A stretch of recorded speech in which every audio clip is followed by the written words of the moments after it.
السلام عليكم. هذا القنفذ أو الدعلج. بعد ما صلخناه، وهذا هو بعد ما نظفناه وصلخناه. والله في شحم. نبي نطبخه، وإن شاء الله نشرب مرقته فقط. وبعطيكم معلومة، ترى ما حرم أكله، وأكله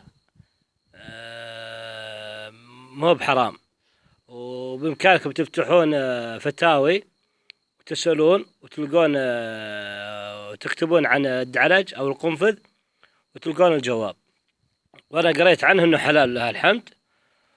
وأرجو وأرجو وأرجو منكم أنكم تنشرون هذا المقطع، لأنه والله فيه فائدة عظيمة، فائدة عظيمة.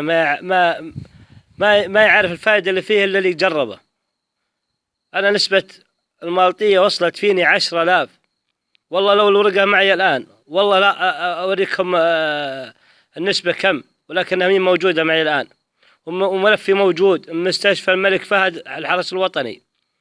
ولولا الله ثم الدعلج والله ما طبت، ولكن الحمد لله الحمد لله وشكرا. وهذا، وصلى الله وسلم وبارك على سيدنا محمد، والسلام عليكم ورحمة الله وبركاته.